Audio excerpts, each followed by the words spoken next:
जय जय श्री सीताराम। जय बालाजी महाराज। प्रिय भक्तों, आप सभी को मेरा सादर नमस्कार। प्रिय भक्तों, एक बार बोलिए सियावल रामचंद्र की जय, पवन सुत हनुमान की जय। प्रिय भक्तों, दिन में या रात में किसी भी समय कोई भी कार्य करते समय या बिस्तर पर लेटे लेटे या बैठे बैठे ही संकट मोचन श्री हनुमान जी महाराज का यह सिद्ध व चमत्कारी मंत्र सच्चे मन से 108 बार या 51 बार सुने, फिर देखें चमत्कार। प्रिय भक्तों, इस वीडियो के माध्यम से आज हम आप सभी को जीवन के समस्त प्रकार के विघ्न बाधा व संकट को पल भर में दूर करने वाले प्रभु संकट मोचन श्री हनुमान जी महाराज का एक अद्भुत व सिद्ध व सरल मंत्र के बारे में बताने जा रही हूँ, जिस महामंत्र को जपना तो दूर, अगर आपने सच्चे मन से 108 बार या 51 बार पूरा सुन भी लिया तो यकीन मानिए जीवन में अद्भुत चमत्कार होगा और जीवन की बड़ी से बड़ी विघ्न बाधा व परेशानियों का पल भर में अंत हो जाएगा और साथ ही बड़ी से बड़ी इच्छा व मनोकामना शीघ्र ही पूरी हो जाएगी। प्रिय भक्तों, आपको बता दे, प्रभु श्री हनुमान जी महाराज का हर एक मंत्र व चौपाई बहुत ही पावरफुल व शक्तिशाली होती है। जो भी भक्त स्त्री हो या पुरुष नियमित रूप से सच्चे मन से प्रभु श्री हनुमान जी महाराज पर पूरा भरोसा करके किसी भी एक मंत्र अथवा चौपाई का निरंतर जप करता है या फिर सच्चे मन से पूरा सुन भी लेता है तो उसके जीवन में प्रभु श्री हनुमान जी महाराज की अद्भुत कृपा देखने को मिलती है और जीवन के समस्त प्रकार के विघ्न बाधा व संकटों का अंत हो जाता है। प्रिय भक्तों, आपको बता दें, अगर आप अपने जीवन में हमेशा परेशान व दुखी रहते हैं तो आज से ही प्रभु श्री हनुमान जी महाराज पर पूरा भरोसा करके इस महामंत्र को 108 बार सुनने की कोशिश करें, फिर देखें चमत्कार। आपके जीवन में तुरंत ही चमत्कार होगा और प्रभु श्री हनुमान जी महाराज की कृपा से जीवन के सभी विघ्न बाधा व संकटों का अंत हो जाएगा। साथ ही आपकी बड़ी से बड़ी इच्छा व मनोकामना भी पूरी हो जाएगी।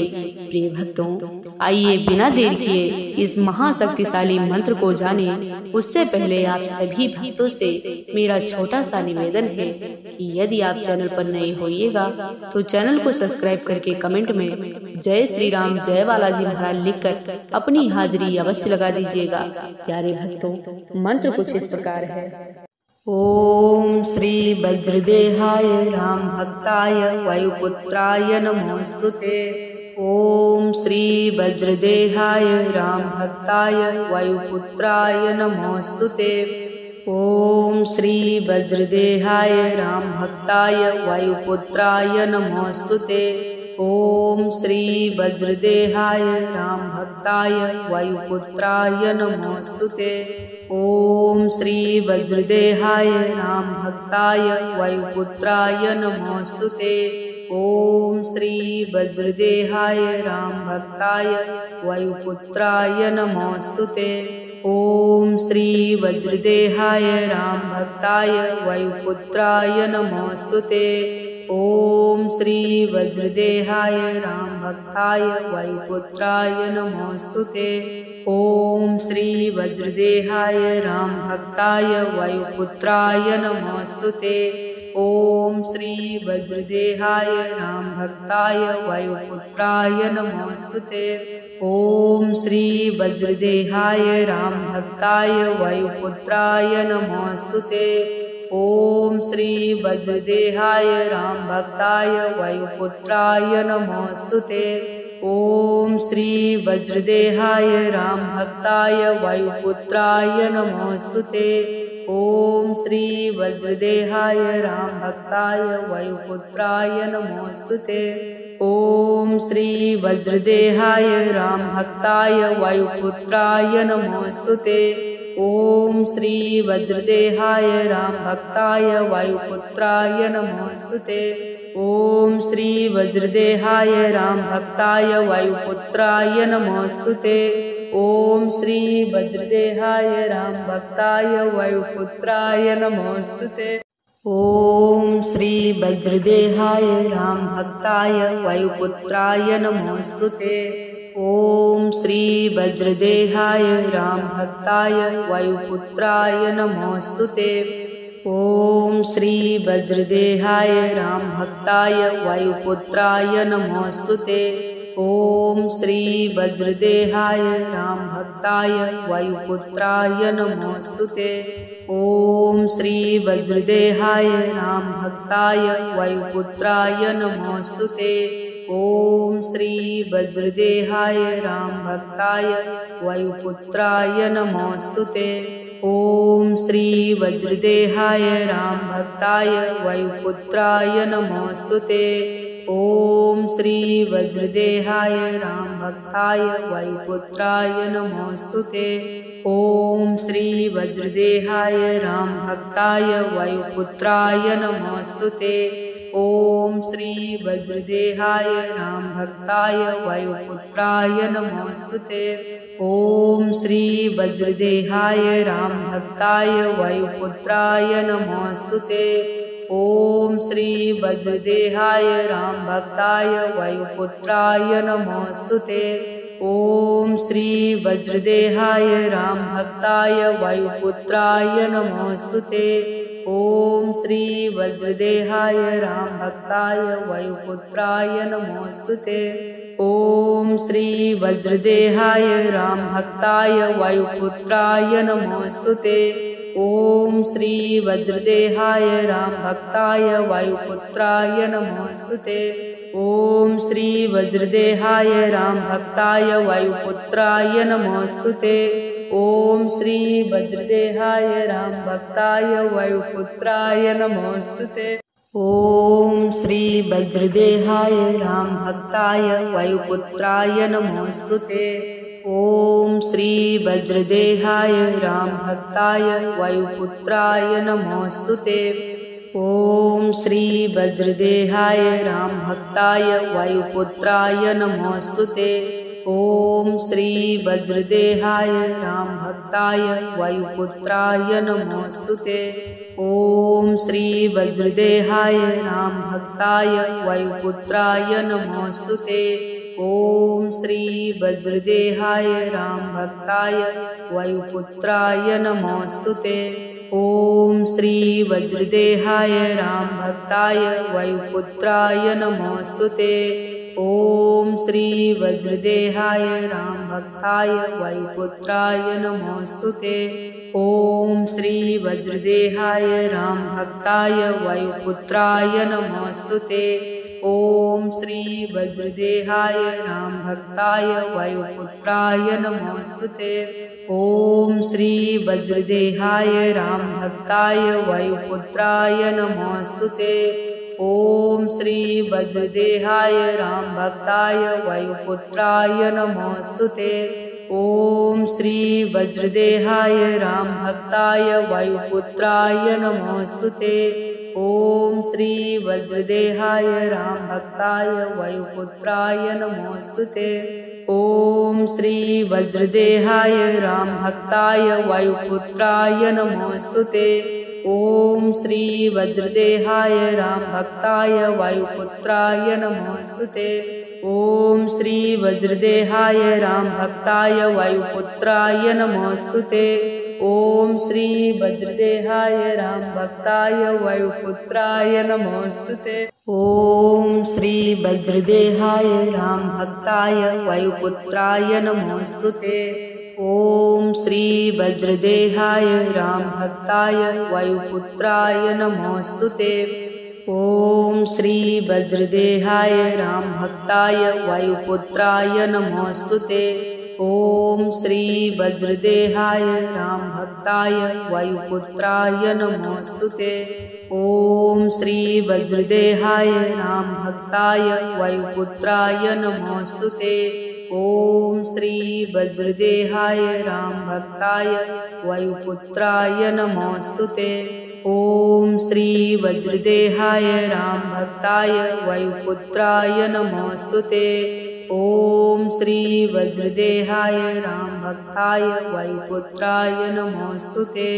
ॐ श्री वज्रदेहाय रामभक्ताय वायुपुत्राय नमोऽस्तुते। ॐ श्री वज्रदेहाय रामभक्ताय वायुपुत्राय नमोऽस्तुते। ॐ श्री वज्रदेहाय रामभक्ताय वायुपुत्राय नमोऽस्तुते। ॐ श्री वज्रदेहाय रामभक्ताय वायुपुत्राय नमोऽस्तुते। ॐ श्री वज्रदेहाय रामभक्ताय वायुपुत्राय नमोऽस्तुते। ॐ श्री वज्रदेहाय रामभक्ताय वायुपुत्राय नमोऽस्तुते। ॐ श्री वज्रदेहाय रामभक्ताय वायुपुत्राय नमोऽस्तुते। ॐ श्री वज्रदेहाय रामभक्ताय वायुपुत्राय नमोऽस्तुते। ॐ श्री वज्रदेहाय रामभक्ताय वायुपुत्राय नमोऽस्तुते। ॐ श्री वज्रदेहाय रामभक्ताय वायुपुत्राय नमोऽस्तुते। ॐ श्री वज्रदेहाय रामभक्ताय वायुपुत्राय नमोऽस्तुते। ॐ श्री वज्रदेहाय रामभक्ताय वायुपुत्राय नमोऽस्तुते। ॐ श्री वज्रदेहाय रामभक्ताय वायुपुत्राय नमोऽस्तुते। ॐ श्री वज्रदेहाय रामभक्ताय वायुपुत्राय नमोऽस्तुते। ॐ श्री वज्रदेहाय रामभक्ताय वायुपुत्राय नमोऽस्तुते। ॐ श्री वज्रदेहाय रामभक्ताय वायुपुत्राय नमोऽस्तुते। ॐ श्री वज्रदेहाय रामभक्ताय वायुपुत्राय नमोऽस्तुते। ॐ श्री वज्रदेहाय रामभक्ताय वायुपुत्राय नमोऽस्तुते। ॐ श्री वज्रदेहाय रामभक्ताय वायुपुत्राय नमोऽस्तुते। ॐ श्री वज्रदेहाय रामभक्ताय वायुपुत्राय नमोऽस्तुते। ॐ श्री वज्रदेहाय रामभक्ताय वायुपुत्राय नमोऽस्तुते। ॐ श्री वज्रदेहाय रामभक्ताय वायुपुत्राय नमोऽस्तुते। ॐ श्री वज्रदेहाय रामभक्ताय वायुपुत्राय नमोऽस्तुते। ॐ श्री वज्रदेहाय रामभक्ताय वायुपुत्राय नमोऽस्तुते। ॐ श्री वज्रदेहाय रामभक्ताय वायुपुत्राय नमोऽस्तुते। ॐ श्री वज्रदेहाय रामभक्ताय वायुपुत्राय नमोऽस्तुते। ॐ श्री वज्रदेहाय रामभक्ताय वायुपुत्राय नमोऽस्तुते। ॐ श्री वज्रदेहाय रामभक्ताय वायुपुत्राय नमोऽस्तुते। ॐ श्री वज्रदेहाय रामभक्ताय वायुपुत्राय नमोऽस्तुते। ॐ श्री वज्रदेहाय रामभक्ताय वायुपुत्राय नमोऽस्तुते। ॐ श्री वज्रदेहाय रामभक्ताय वायुपुत्राय नमोऽस्तुते। ॐ श्री वज्रदेहाय रामभक्ताय वायुपुत्राय नमोऽस्तुते। ॐ श्री वज्रदेहाय रामभक्ताय वायुपुत्राय नमोऽस्तुते। ॐ श्री वज्रदेहाय रामभक्ताय वायुपुत्राय नमोऽस्तुते। ॐ श्री वज्रदेहाय रामभक्ताय वायुपुत्राय नमोऽस्तुते। ॐ श्री वज्रदेहाय रामभक्ताय वायुपुत्राय नमोऽस्तुते। ॐ श्री वज्रदेहाय रामभक्ताय वायुपुत्राय नमोऽस्तुते। ॐ श्री वज्रदेहाय रामभक्ताय वायुपुत्राय नमोऽस्तुते। ॐ श्री वज्रदेहाय रामभक्ताय वायुपुत्राय नमोऽस्तुते। ॐ श्री वज्रदेहाय रामभक्ताय वायुपुत्राय नमोऽस्तुते। ॐ श्री वज्रदेहाय रामभक्ताय वायुपुत्राय नमोऽस्तुते। ॐ श्री वज्रदेहाय रामभक्ताय वायुपुत्राय नमोऽस्तुते। ॐ श्री वज्रदेहाय रामभक्ताय वायुपुत्राय नमोऽस्तुते। ॐ श्री वज्रदेहाय रामभक्ताय वायुपुत्राय नमोऽस्तुते। ॐ श्री वज्रदेहाय रामभक्ताय वायुपुत्राय नमोऽस्तुते। ॐ श्री वज्रदेहाय रामभक्ताय वायुपुत्राय नमोऽस्तुते। ॐ श्री वज्रदेहाय रामभक्ताय वायुपुत्राय नमोऽस्तुते। ॐ श्री वज्रदेहाय रामभक्ताय वायुपुत्राय नमोऽस्तुते। ॐ श्री वज्रदेहाय रामभक्ताय वायुपुत्राय नमोऽस्तुते। ॐ श्री वज्रदेहाय रामभक्ताय वायुपुत्राय नमोऽस्तुते। ॐ श्री वज्रदेहाय रामभक्ताय वायुपुत्राय नमोऽस्तुते। ॐ श्री वज्रदेहाय रामभक्ताय वायुपुत्राय नमोऽस्तुते। ॐ श्री वज्रदेहाय रामभक्ताय वायुपुत्राय नमोऽस्तुते। ॐ श्री वज्रदेहाय रामभक्ताय वायुपुत्राय नमोऽस्तुते। ॐ श्री वज्रदेहाय रामभक्ताय वायुपुत्राय नमोऽस्तुते। ॐ श्री वज्रदेहाय रामभक्ताय वायुपुत्राय नमोऽस्तुते। ॐ श्री वज्रदेहाय रामभक्ताय वायुपुत्राय नमोऽस्तुते। ॐ श्री वज्रदेहाय रामभक्ताय वायुपुत्राय नमोऽस्तुते। ॐ श्री वज्रदेहाय रामभक्ताय वायुपुत्राय नमोऽस्तुते। ॐ श्री वज्रदेहाय रामभक्ताय वायुपुत्राय नमोऽस्तुते। ॐ श्री वज्रदेहाय रामभक्ताय वायुपुत्राय नमोऽस्तुते। ॐ श्री वज्रदेहाय रामभक्ताय वायुपुत्राय नमोऽस्तुते। ॐ श्री वज्रदेहाय रामभक्ताय वायुपुत्राय नमोऽस्तुते। ॐ श्री वज्रदेहाय रामभक्ताय वायुपुत्राय नमोऽस्तुते। ॐ श्री वज्रदेहाय रामभक्ताय वायुपुत्राय नमोऽस्तुते। ॐ श्री वज्रदेहाय रामभक्ताय वायुपुत्राय नमोऽस्तुते। ॐ श्री वज्रदेहाय रामभक्ताय वायुपुत्राय नमोऽस्तुते। ॐ श्री वज्रदेहाय रामभक्ताय वायुपुत्राय नमोऽस्तुते।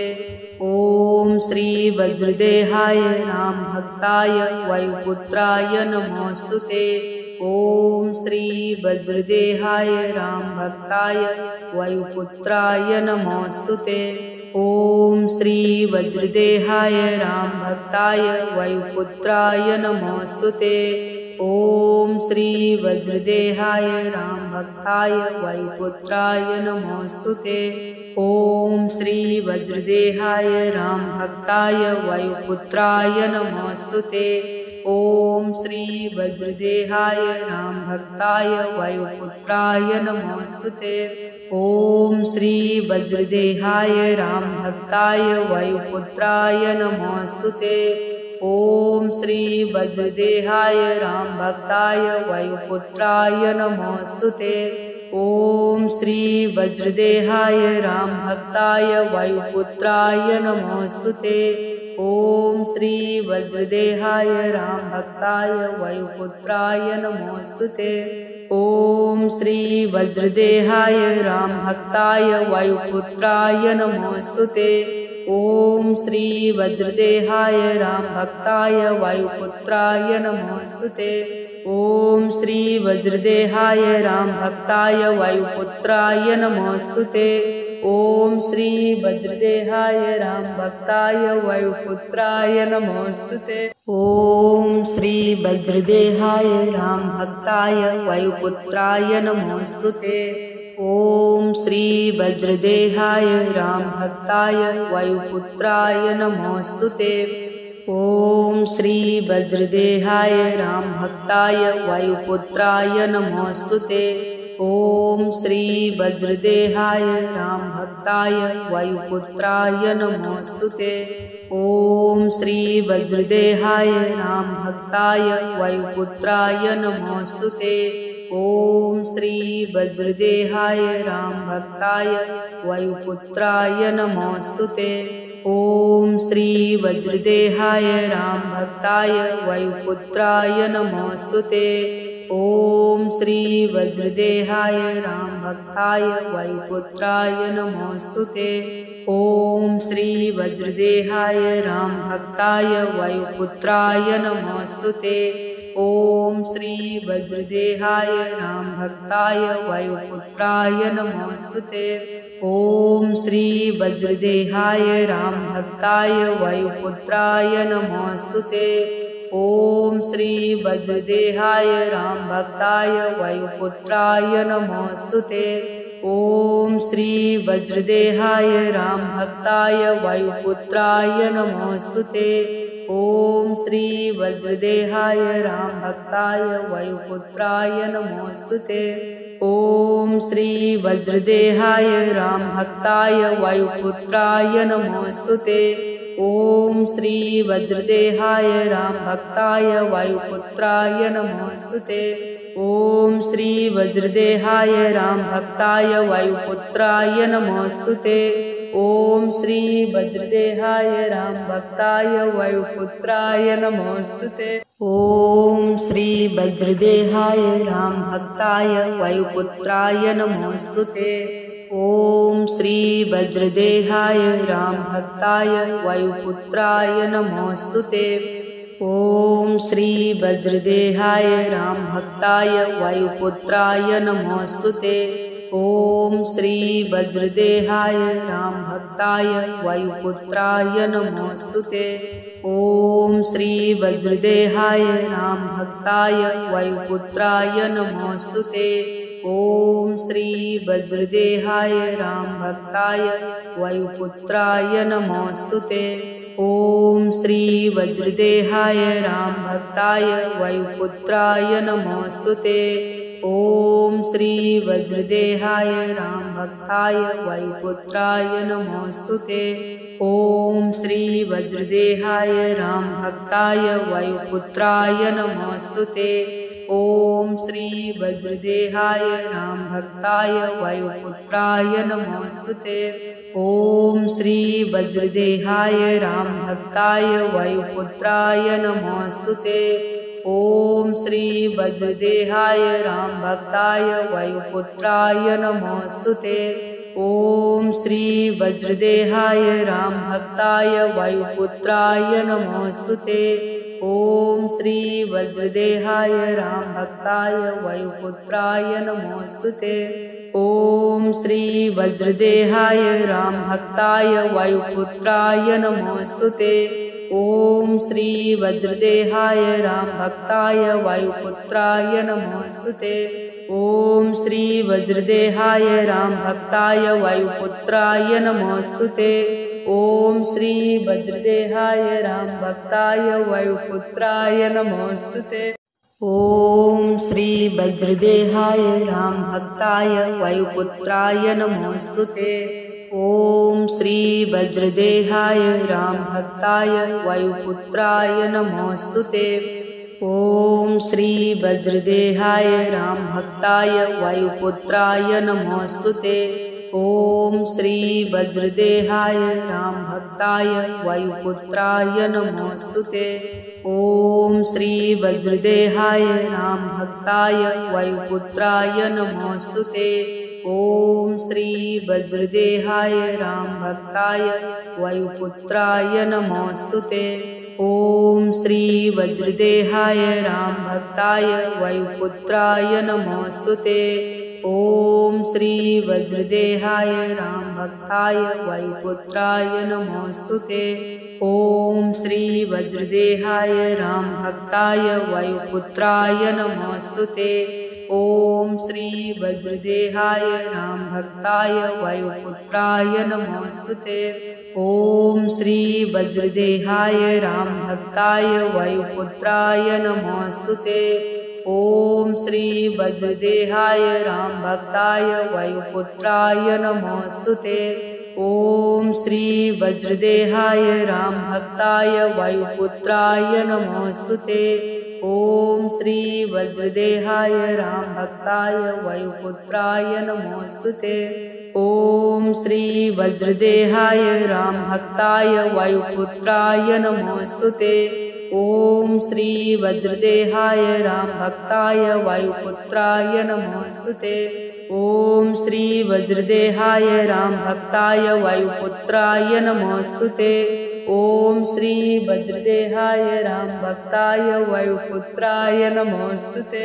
ॐ श्री वज्रदेहाय रामभक्ताय वायुपुत्राय नमोऽस्तुते। ॐ श्री वज्रदेहाय रामभक्ताय वायुपुत्राय नमोऽस्तुते। ॐ श्री वज्रदेहाय रामभक्ताय वायुपुत्राय नमोऽस्तुते।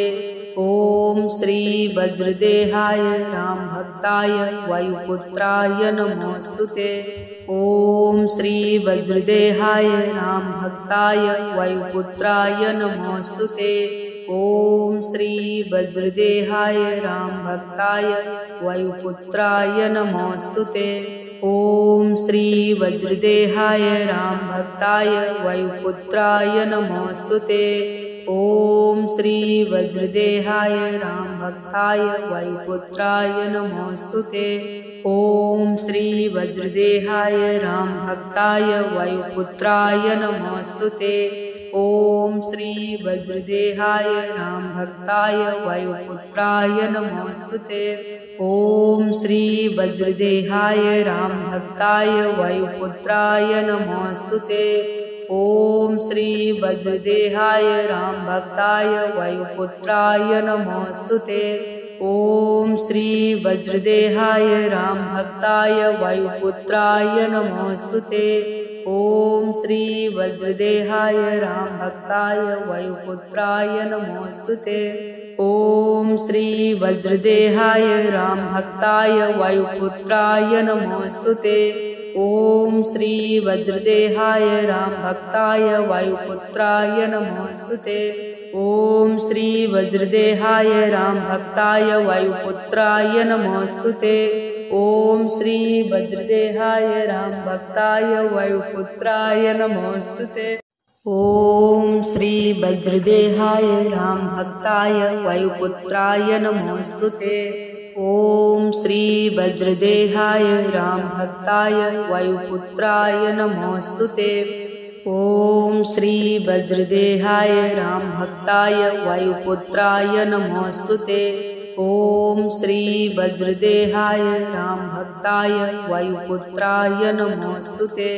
ॐ श्री वज्रदेहाय रामभक्ताय वायुपुत्राय नमोऽस्तुते। ॐ श्री वज्रदेहाय रामभक्ताय वायुपुत्राय नमोऽस्तुते। ॐ श्री वज्रदेहाय रामभक्ताय वायुपुत्राय नमोऽस्तुते। ॐ श्री वज्रदेहाय रामभक्ताय वायुपुत्राय नमोऽस्तुते। ॐ श्री वज्रदेहाय रामभक्ताय वायुपुत्राय नमोऽस्तुते। ॐ श्री वज्रदेहाय रामभक्ताय वायुपुत्राय नमोऽस्तुते। ॐ श्री वज्रदेहाय रामभक्ताय वायुपुत्राय नमोऽस्तुते। ॐ श्री वज्रदेहाय रामभक्ताय वायुपुत्राय नमोऽस्तुते। ॐ श्री वज्रदेहाय रामभक्ताय वायुपुत्राय नमोऽस्तुते। ॐ श्री वज्रदेहाय रामभक्ताय वायुपुत्राय नमोऽस्तुते। ॐ श्री वज्रदेहाय रामभक्ताय वायुपुत्राय नमोऽस्तुते। ॐ श्री वज्रदेहाय रामभक्ताय वायुपुत्राय नमोऽस्तुते। ॐ श्री वज्रदेहाय रामभक्ताय वायुपुत्राय नमोऽस्तुते। ॐ श्री वज्रदेहाय रामभक्ताय वायुपुत्राय नमोऽस्तुते। ॐ श्री वज्रदेहाय रामभक्ताय वायुपुत्राय नमोऽस्तुते। ॐ श्री वज्रदेहाय रामभक्ताय वायुपुत्राय नमोऽस्तुते। ॐ श्री वज्रदेहाय रामभक्ताय वायुपुत्राय नमोऽस्तुते। ओम श्री वज्रदेहाय रामभक्ताय वायुपुत्राय नमोस्तुते। ओम श्री वज्रदेहाय रामभक्ताय वायुपुत्राय नमोस्तुते। ओम श्री वज्रदेहाय रामभक्ताय वायुपुत्राय नमोस्तुते। ओम श्री वज्रदेहाय रामभक्ताय वायुपुत्राय नमोस्तुते। ओम श्री वज्रदेहाय रामभक्ताय वायुपुत्राय नमोस्तुते। ओम श्री वज्रदेहाय रामभक्ताय वायुपुत्राय नमोस्तुते। ओम श्री वज्रदेहाय रामभक्ताय वायुपुत्राय नमोस्तुते। ओम श्री वज्रदेहाय रामभक्ताय वायुपुत्राय नमोस्तुते।